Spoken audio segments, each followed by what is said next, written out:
Rugby World Cup point scoring record. Yesterday I had a look at the try scoring record, which is held by John Longu and Brian Habana. And a guy with kind of equally as much clout in the rugby union world. Jonny Wilkinson is the record holder for points during Rugby World Cups with 277.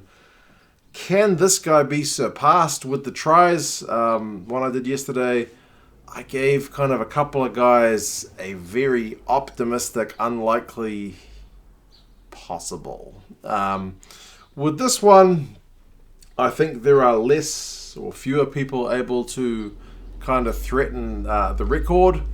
But there is one guy in a pretty decent position to give it a crack if he can maybe play 2 more Rugby World Cups. So I'll put up the list of the top 20 guys. This is from the Rugby World Cup website. All-time top point scorers. You can see there Jonny Wilkinson's number 1.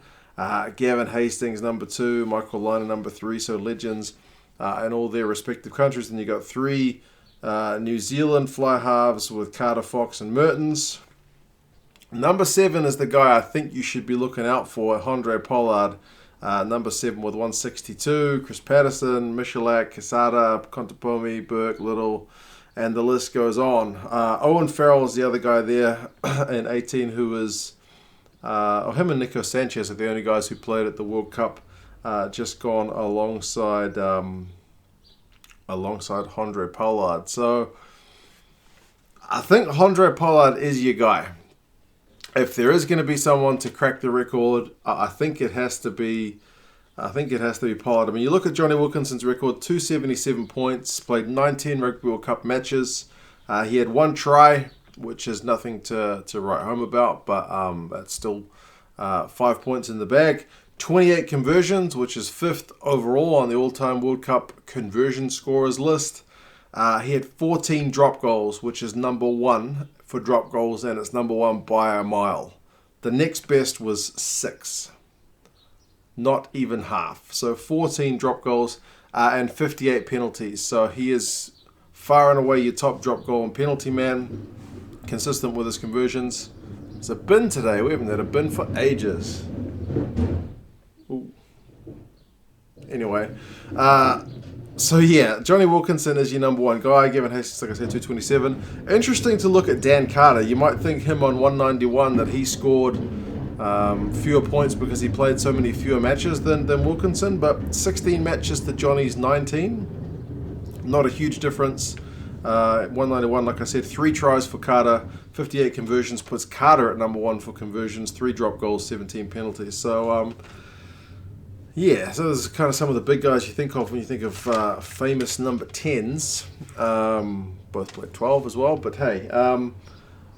Handré Pollard, 25 years old, 162 points, 7th overall, like I mentioned.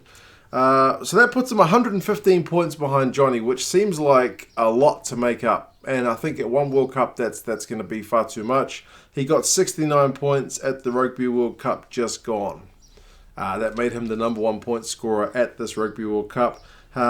He's had 13 matches at Rugby World Cups, no tries, 18 conversions, 3 for drop goals, which makes him the 11th overall in terms of drop goals scored at World Cups, and 39 penalties, which puts him number 2 behind your man Jonny Wilkinson. So Handré Pollard with 115 points to make up.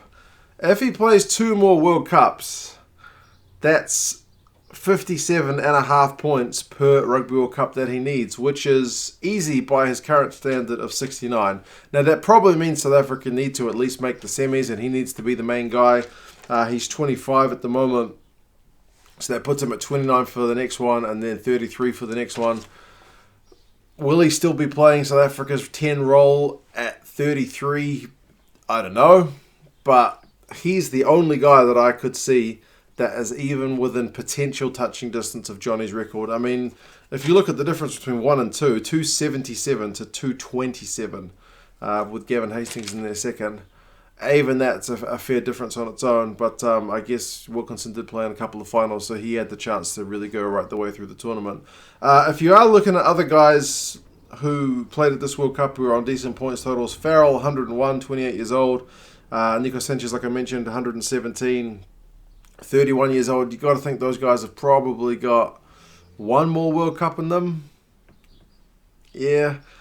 Foley for Australia, 85, not going to get close. Sexton, I think he's 34, 78 points. Mo'unga for New Zealand's on 54. I think he's 25, so he is well behind the 8 ball. Bowden Barrett, 44 points. Yeah, really quite far behind. Dan Bigger, he's 97 points. But he's 30 years old as well, so I think Hondre is your guy.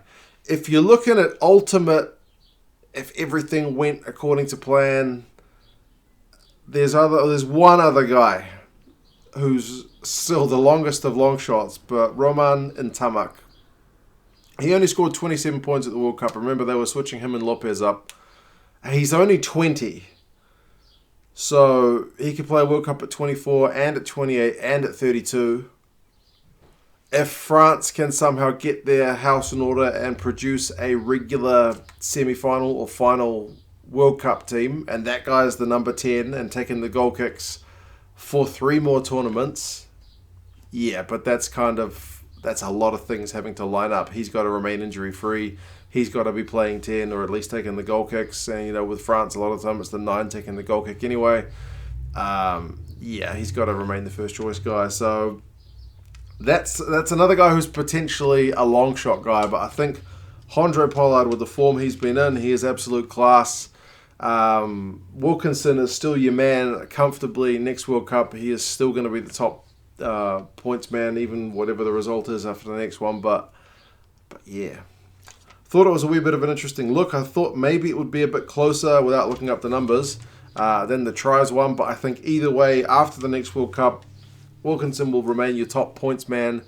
Lomu and Habana will remain your top try getters. So it is going to take something special to overturn the records of some rightly pretty special players. So, yeah, you guys let me know your thoughts on other potential candidates. It's probably a bit of a narrower field with the point scoring, because you pretty much have to be the guy running the show at either 9 or 10, because for most teams, those are the guys who takes the goal kicks. But, yeah, you guys let me know your thoughts, and do like the video if you haven't and you did like it. Somebody reminded me the other day that I need to say that, because otherwise people forget to do it.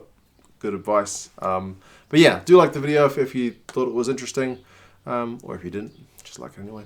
But yeah, cheers guys, and I'll talk to you again soon. See you later.